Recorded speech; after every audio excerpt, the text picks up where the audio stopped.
The rain fell hard on the metal streets of Caro 9, a dark and forgotten city at the edge of the galaxy. Lights flickered above, broken and buzzing. Shadows moved fast in the alleys. No one stopped. No one helped. Sierra lay on the ground, her body cold, wet, and shaking. Her purple skin was bruised. Her right eye was swollen shut. Her clothes were torn. Her feet were bare. She had nothing left. Not even a name in this cruel city. It had started just hours ago. She had followed the group of alien bandits thinking they were friends. They smiled at her. They gave her food. They promised safety. But once they reached the back streets, they took everything. Her credit chip, her small bag of supplies, even her necklace, the last thing her mother gave her. When she tried to fight, one of them hit her, hard, another kicked her. She screamed, but no one came. They laughed and walked away, leaving her in the dirt like garbage. Now she lay in a corner, behind broken crates, trying to stay alive. The rain turned to acid drizzle. It burned her wounds. She bit her lip to stop from crying out. She had cried too much already. No one cared. In Caro 9, kindness was dead. Suddenly she heard footsteps. They were slow, careful, not like the loud boots of the bandits. She tried to sit up, but her body refused. Her vision blurred.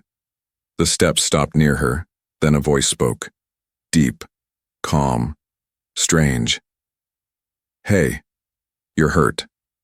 Sierra's breath caught in her throat. She didn't know this voice. Was it another thief? Another danger? She reached for the small blade hidden in her sleeve. Her fingers touched the handle, but she was too weak. I'm not here to hurt you, the voice said again. She looked up. It was a human, a male. His face was partly covered with a scarf. His jacket was old and patched. His boots were muddy, but his eyes were soft, not cruel. He knelt down slowly, like someone calming a scared animal. I saw them leave you, he said. I couldn't walk away. Sierra didn't answer. Her body shook. She hated this. She hated being weak. The man took off his backpack. From it, he pulled out a cloth blanket. Without saying a word, he gently placed it over her. She flinched. He stopped. I'll leave it here. You don't have to trust me. Then he took out something else, a small food pack. He placed it next to her. Sierra stared at it. She hadn't eaten in 2 days. Her stomach twisted in pain. The man stood up and stepped back. My shelter is nearby. If you want, follow me. If not, stay warm. Then he walked away, disappearing into the misty street. Sierra blinked. What just happened? No one had ever done that before. She waited. Maybe it was a trick. Maybe he would come back with others to trap her. But no one came. The food smelled like roasted grain and spice. She couldn't stop herself. She grabbed it with shaky hands and ate every bite. Warmth returned to her body. Her head felt a little clearer. She wrapped the blanket around herself tighter. It smelled like oil and metal, and something safe. She looked in the direction he went. Should she follow? Her legs hurt. Her arm was bleeding. Her pride screamed no, but her heart whispered, go. She waited until the street was empty again. Then she stood, slow and shaking. Every step hurt, but she moved forward. She followed his footprints, muddy, marks on the wet steel. After 10 minutes, she saw it. A broken transport container turned into a shelter. A soft yellow light glowed from inside. She moved closer.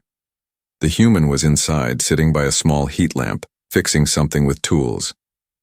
He looked up and saw her. He didn't smile. He just nodded, like he expected her. Sierra didn't speak. She sat at the edge of the shelter near the door. The man pushed a bottle of water toward her. Still no questions. Still no threats. She drank. The silence between them wasn't empty. It was peaceful. He finally spoke again, voice gentle. My name's Daniel. Sierra looked at him. Her voice was dry. I didn't ask. Daniel chuckled. Fair. He went back to fixing his device. Sparks flew. Outside, the rain slowed. Inside, Sierra's heart started to believe. Maybe not all creatures were monsters. Maybe this human was different. And maybe, just maybe, her story wasn't over yet. Sierra didn't sleep that night.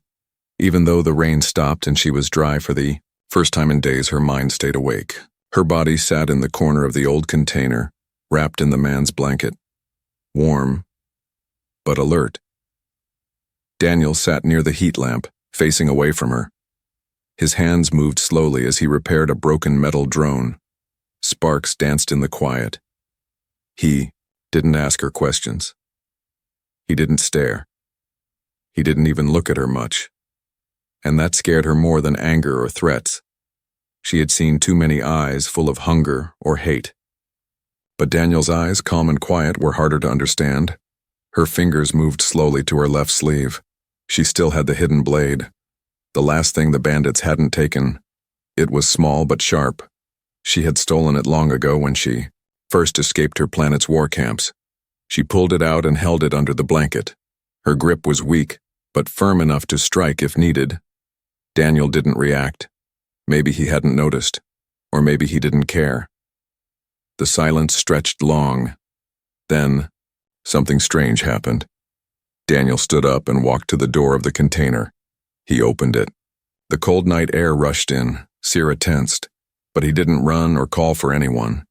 He simply placed a second food pouch on the ground, just outside the shelter. Then he stepped away and returned to his seat. Sierra narrowed her eyes. Why would someone do that?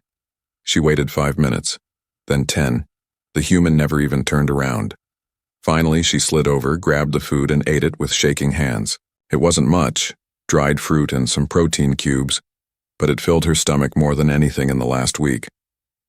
Still watching him from the corner of her eye, she slowly whispered, "Why did you give me food again?"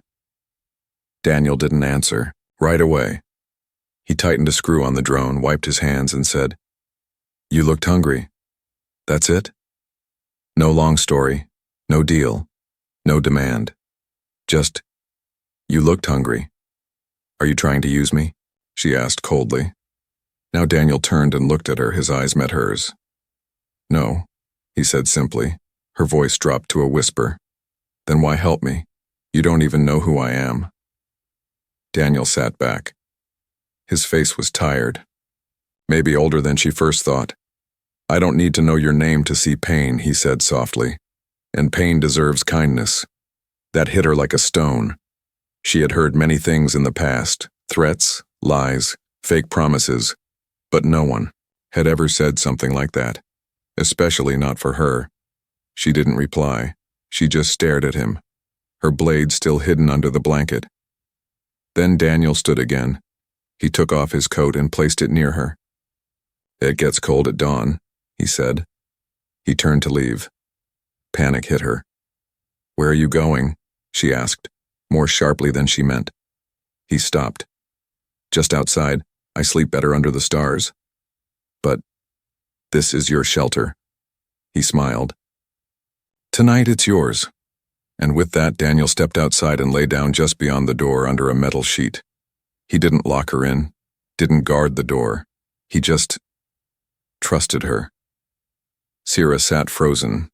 Her hand gripped the blade. She could leave, she could run, take his things, his bag, his tools. No one would stop her. She peeked outside. He was lying with his hands behind his head, eyes closed. No armor, no weapons near his reach, just peace. Sierra's chest tightened. Her hand slowly let go of the blade.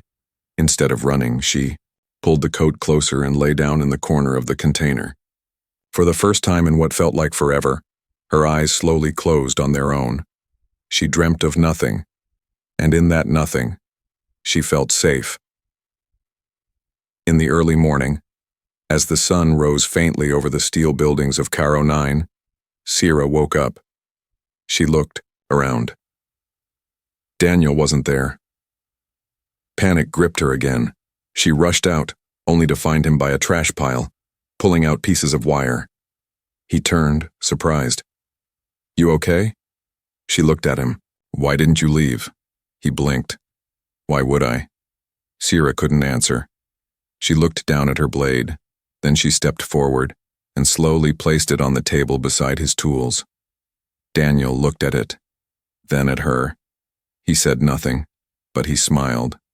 And that smile, it felt like something important had just begun. The morning light was soft but cold.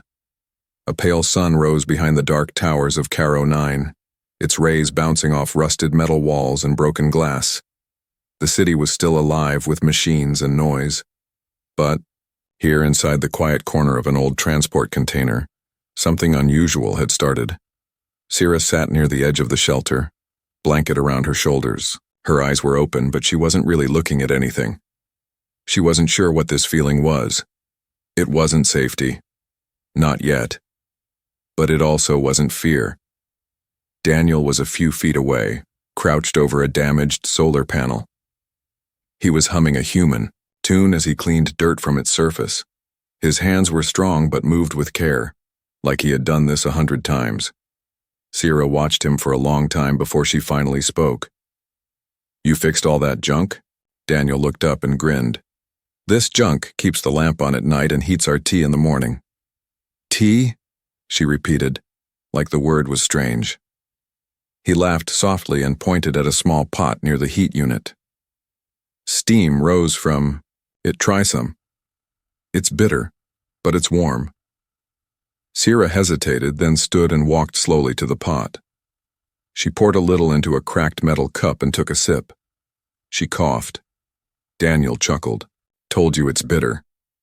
"But it's not bad," she whispered, surprising herself. They sat in silence, sipping the tea. No words, just the sound of old city noise far away. After a moment, Daniel asked gently, "So, what should I call you?" She froze. Her fingers tightened around the cup. She hadn't told anyone her name in a long time. Names could be tracked. Names meant you had something to lose. He saw her pause and raised his hands. "It's okay. You don't have to tell me." Sierra looked at him. Really looked. He wasn't pushing her. He wasn't trying to get into her past. He was just giving her a choice. And that's why she finally said it. Sierra. The word felt strange on her tongue, like it belonged to someone else. Daniel nodded.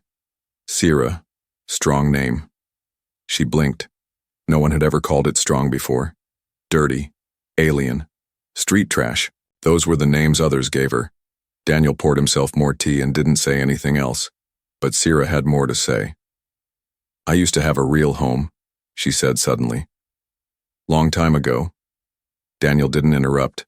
"My father was a miner. My mother made star maps. I learned to read the sky before I could walk." Daniel smiled. "Sounds like a beautiful life." It was. She looked down. Until the raids came, Daniel's smile faded. Everyone either died or got sold. I was one of the lucky ones, they said. Her voice was flat. The ones who lived. She didn't say what happened after. She didn't need to. Daniel's silence was deep and full of understanding. After a long pause, she asked, "What about you?" Daniel shrugged. "Grew up on a farm back on Earth, not much to say." "A farm?" she repeated, confused. He chuckled. "Yeah, you grow food, feed animals, fix machines. Life was quiet. Then I joined the explorer fleet, wanted to see stars." "You saw too much?" "Sometimes." He looked at her. "But meeting you, I think this might be the most important part of my journey." She turned away quickly. "Don't say things like that." "Why not?" "Because people who say kind things always disappear. Or die. Or turn cruel." Daniel leaned forward. "I won't promise anything I can't keep. But right now I'm here and I'm not leaving." Sierra didn't answer. But her fingers reached out slowly and picked up a small piece of wire on the table. She twisted it in her hand. "Teach me," she said. Daniel raised an eyebrow. "Teach you what?" "How to fix things." He smiled, and just like that, the first brick of trust was placed. Hours passed. Daniel showed her how to strip wires, clean circuits, and solder joints. She wasn't fast, but she was clever. Her hands remembered how to work, even if her heart had forgotten how to hope. Later that night, she sat with a small drone in her lap. She had fixed one of its wings. Daniel walked over, looked at it, and nodded. "You did it." She looked at him confused. "You're not going to check it yourself?" "I already saw your work. I trust it." Trust. That word echoed in her mind. Maybe, in this strange cold world, she had finally found someone who didn't want to use her, but wanted her to be someone again. Her name was Sierra, and for the first time, it felt real. The wind in Caro 9 carried dust, metal smoke, and danger, but inside the rusted container, there was quiet, almost peaceful. Sierra sat cross-legged, adjusting the tiny gear she had fitted into the drone's wing. Her fingers were steady now, faster, more sure. Across from her, Daniel watched quietly, sipping his tea. He didn't smile much, but his eyes said more than words. There was no pressure, no judgment, just presence. Sierra didn't say it out loud, but it made her chest feel lighter. Suddenly, the drone's eye lit up. Blue. It was alive. She gasped softly, surprised. Daniel grinned. "Told you you could do it." She blinked at the little flying machine. It rose shakily, hovered, and then gently landed on her knee. For a moment, the silence felt full of wonder, but that peace didn't last long. A sharp sound cracked from outside. The screech of a hovercraft passing too low. Then a pause. The hum of engines idling nearby. Sierra's body tensed, her eyes widened. Daniel saw her change. "What is it?" he asked softly. She didn't answer. She reached over and slowly turned, off the drone. Then she crawled toward the doorway and peeked through a thin gap in the metal wall. Outside, in the lower alley, she saw them, the same ones, the bandits, the scar-faced leader who'd stolen her necklace, the short one with silver teeth who'd kicked her, and two others, all carrying stun rifles. They were back, and they were looking for something, or someone. Her. Sierra's breath caught in her throat, her legs locked in place. Daniel had followed her, crouching quietly beside her. He peeked too, then whispered, "Them?" She nodded. Only once. He studied her face, then asked one simple question. "Do they know where you are?" Sierra shook her head. "Not yet," she whispered. Daniel stood, walked back to the shelter's rear wall, and pressed a hidden switch. A small trapdoor opened under the tool bench. "Get in," he said calmly. She hesitated. "Go," he said, firmer this time. Quick, she slid inside. It was dark, dusty and small, but dry and hidden. She curled into the shadows. Daniel closed the door just as the outside footsteps approached. Knock, knock, knock. He didn't open it right away. One of the voices shouted from outside, "Hey, human, open up." Daniel moved to the entrance. He didn't carry a weapon, just leaned against the door and said, "You lost?" A pause. The voice came again. "We're looking for something, maybe someone."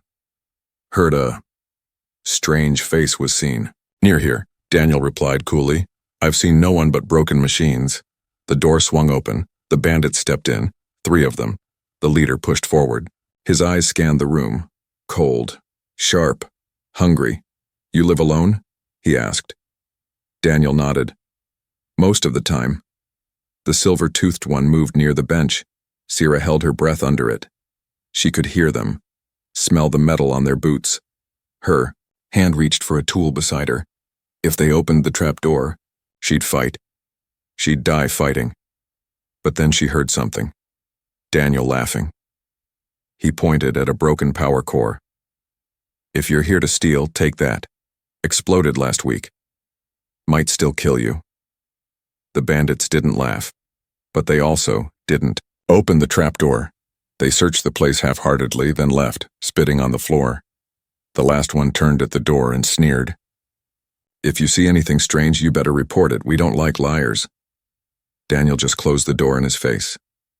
Once the sound of boots faded, he walked to the trapdoor and opened it slowly. You good? He asked. Sierra nodded, crawling. Out. But something was different. She looked at him, heart racing. You lied for me, she whispered. I protected you, he said. I'm no one to you, she said. You're Sierra, he replied. That's enough. Her legs felt weak. You could have been shot. Yeah, but I wasn't. She stared at him, confused, angry, grateful, everything at once. And for the first time, she didn't care what her face looked like. Tears fell. 1, then 2. Daniel didn't move to touch her, didn't try to stop her. He just stood there, his eyes steady, safe, not judging. She wiped her face. I won't forget this, she said. I know. Outside, the city roared again, but inside Sierra felt something stir. She didn't say it out loud, but in her heart she whispered, maybe this is where I stop running. The rain returned just after dusk. Not acid this time, just cold, steady, drops that made the metal roofs of Caro 9 whisper. Inside the old container shelter, Sierra sat beside the heat lamp, wrapping bandages. Her hand trembled slightly, not from pain but from fear she wouldn't admit. Fear of what was coming. They'll return, she said quietly. Daniel nodded. He sat across from her, checking a small blaster he hadn't touched until now. Yeah, they always do when they don't get what they want. She glanced at the weapon. You said you don't fight. I didn't say that, he replied. I just said I prefer not to. Outside, the wind howled between the buildings, like a warning. Sierra stood and began stuffing parts, food, and tools into Daniel's bag. We should run. To where? He asked calmly. You know this city better than I do. She froze. There was no answer. Caro 9 had no mercy, no safe place, only cold steel and cruel people. Daniel stood and looked her in the eyes. If we run, they'll follow. If we hide, they'll hunt. But if we face them, we'll die, Sierra finished. Daniel smiled gently. Maybe. Or maybe we remind them what it means to fight for something worth saving. Sierra looked away. She wasn't ready to believe that, but she didn't want to leave him behind either. The bandits came back at nightfall, 5 of them now. This time they didn't knock. They kicked the door open. Daniel stood waiting in the middle of the room, hands empty. The leader stepped in first, grinning. Still playing hero, human? Daniel didn't flinch. Still playing coward, I see. The room tensed. Silvertooth grabbed Daniel by the shirt and slammed him against the wall. Where is she? Daniel didn't answer. The punch came fast. His head snapped to the side. Blood touched his lip. Still, he didn't speak. Sierra was outside, hidden behind the container, crouched in shadow just as they planned. She counted the seconds. 10, 15. Then she moved. She climbed to the roof silently. The metal was slick from rain. She slid down the other side, landing behind the group. Her heart pounded in her ears. She gripped the heavy pipe Daniel had given her. Now or never. She burst in through the rear panel. Hey! The bandits turned. Too late. She swung the pipe hard, striking the smallest one in the leg. He fell screaming. Another spun around, lifting his rifle. Daniel grabbed the man beside him and shoved him into the shooter's path. The blast hit the wrong target. Sierra ducked, rolled, and came up behind Silvertooth. She smashed the pipe against his back. He fell with a groan. Only the leader remained. He raised a long blade and charged at her.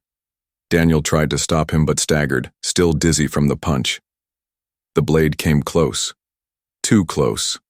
Sierra blocked it with the pipe. Sparks flew. The leader snarled. You little street rat! She pushed forward and headbutted him. He stumbled. She raised the pipe again, but this time she froze. She remembered the last time someone had begged, the look in her mother's eyes as soldiers dragged her away. She couldn't become like them. Daniel saw her hesitate, stepped between them. He held up the blaster, now ready. "Leave," he said coldly. "Or I finish this," the leader hissed. "You'll regret this." Daniel shrugged. "I already regret meeting you." The remaining bandits limped away, dragging their injured.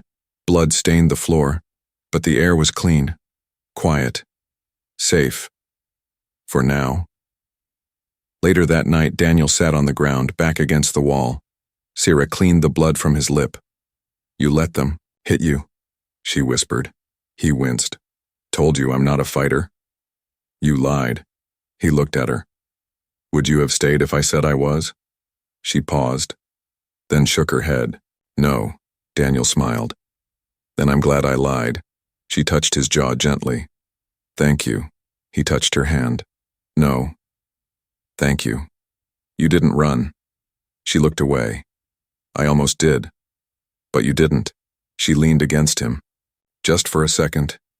He didn't move away.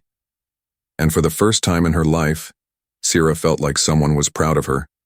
Not because she survived, but because she fought. For someone else. Outside, the storm passed. Inside, a bond formed, quiet and unspoken. It was made of trust and blood and the decision to stand on together. The sun never truly rose in Caro 9. The skies stayed gray, the towers blocked the light. The world remained half dark. But inside the container shelter, something bright had awakened. Sierra stood alone now, near the workbench. Her hands, once shaky, moved with purpose. She wasn't the same girl who had been left bleeding in the street. Not anymore. Daniel was resting on a mat, arm bandaged, his breathing steady.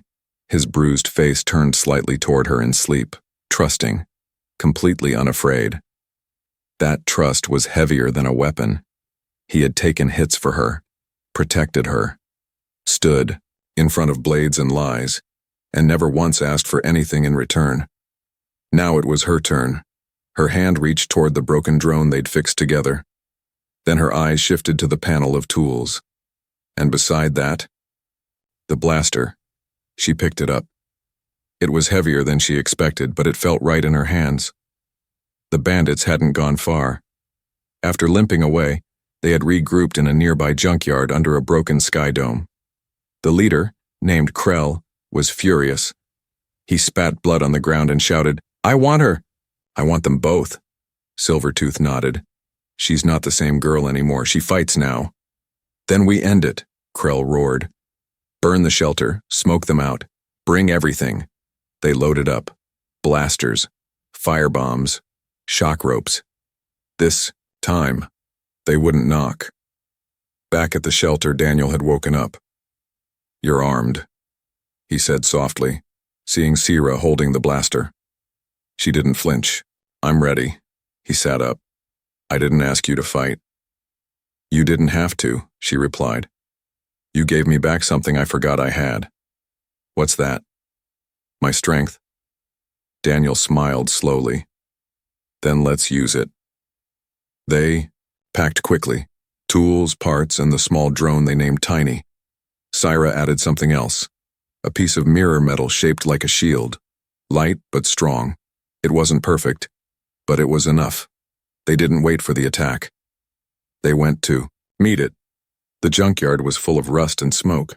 Cranes reached into the sky like broken fingers, and beneath them the bandits waited, laughing unaware. Sierra and Daniel moved through the shadows. She moved like she had done it forever, fast, silent, alert. Daniel followed, impressed by her change. She was no longer hiding behind him. She was the front line now. They climbed onto a ledge above the junkyard. Sierra raised the blaster. "You said don't kill," she whispered. Daniel nodded. "Unless we have to." She smiled. "Got it." She fired. One perfect shot. It hit a barrel near the campfire. Boom! The explosion threw dust and sparks everywhere. The bandits shouted, running in confusion. Daniel dropped down first, using smoke as cover. Sierra followed, landing hard, rolling and aiming again. She didn't fire wildly. She picked her targets, hit knees, hit hands, never the heart. Krell saw her through the smoke. His eyes widened in rage. "You little freak!" He charged at her with a blade. She stood her ground, waited, then raised the metal shield Daniel had given her. Clang! Blade met shield. She staggered, but didn't fall. Krell tried again. She sidestepped and kicked him in the stomach. He fell, groaning. She didn't hit him again. She aimed the blaster at his chest. "Move again," she said coldly, "and I'll make it worse." He froze. The smoke began to clear. The other bandits, wounded and shocked, crawled away. Daniel stood beside her. The fight was over. She had won, not with hate, but with control, with purpose, with choice. Later, after the fight, they returned to the shelter. Sierra didn't speak for a long time. Then she looked at Daniel and said, "I've never won anything before." "You just did," he said. "I didn't run. No, you walked into the fire." She looked down at her hands. "I'm not just someone to protect anymore." Daniel nodded. "No, you're someone who protects others now." She thought about, then softly, "I like that." Outside, the wind blew softly, but Sierra didn't feel cold. Not anymore. She had a new weapon now, not the blaster. Not the shield, her own belief, and no one could take that from her again. The days in Caro 9 didn't get brighter, but for the first time, Sierra didn't notice the darkness. She walked beside Daniel, a small pack slung over her shoulder, her steps light. The drone they rebuilt, tiny, buzzed gently over them, scanning the road ahead like a loyal pet. They weren't running anymore. They were leaving, not as fugitives, but as something close to free. They passed the edge of the industrial zone, where rusted towers gave way to long stretches of cracked stone. No one followed. No one dared. The word had spread. The street bandits were gone, beaten, broken, scattered, by a girl they once left to die, and a man who gave everything without asking anything back. They stopped near an old fuel station, long abandoned. A broken vending unit still stood there, flickering weakly. Daniel sat on the edge of the concrete base and opened a ration pack. He handed half to Sierra without a word. She took it. A moment passed in silence. Then she spoke. "Do you remember the first night?" He smiled without looking at her. "You mean when you almost stabbed me with that tiny blade?" She laughed quietly, shaking her head. "It wasn't that tiny." "It was," he said. She nudged him with her elbow. "You gave me your blanket. You needed it more. I didn't understand you then." Daniel turned to her, his voice soft. "Do you now?" Sierra looked at him, her eyes calm. "No. Not fully, but I want to." Daniel nodded. "Good start." She stood and looked at the horizon. It wasn't much, just rocky hills and broken signs leading to the outer colonies, but it felt wide, open, hopeful. "I've been thinking," she said. "Uh-oh," Daniel teased. "That usually means danger." She rolled her eyes. "I don't want to just survive anymore. I want to build something, a place, a home." He looked up at her. "With you," she added quietly. Daniel's face didn't change much, but his eyes did. He stood slowly, brushed off dust, and said, "Then we better find a good place." She smiled, but there was more. "I want to help others too," she said. "Girls like me. Ones left in alleys. Ones no one sees." Daniel nodded. "You'll be good at that." "I wasn't good at anything before. You were just lost." She met his eyes. "And you didn't try to fix me." "No," he said. "I just stood beside you while you fixed yourself." They started walking again. The drone flew ahead, scanning old signs in the dirt. "Outpost 17, 12 miles." Sierra asked, "What's there?" Daniel shrugged. Probably nothing. Then it's perfect, she said. We'll make it something. He looked at her and grinned. I think I follow your logic now. She looked up at the sky. My mother used to say, even stars start out in the dark. Daniel raised an eyebrow. That's poetic. She was a star mapper, couldn't help it. He walked beside her, thinking quietly. Then he asked, Sira, what do you want to be? Now that you're not running? She thought about it. Not a fighter. Not a thief. Not a victim. I want to be someone who makes others feel what you made me feel. And what's that? He asked. She paused, then turned to him with full, bright eyes. Seen. Safe. Worth saving. Daniel stopped walking. Then, without a word, he reached out and gently took her hand. Not to pull her. Not to hold her back. Just to walk with her. Together. Sira didn't pull away. She didn't flinch. Her hand stayed in his, warm and steady. And as they walked under the quiet sky of a broken world, she whispered the words she had never dared to say to anyone. I'm not alone anymore.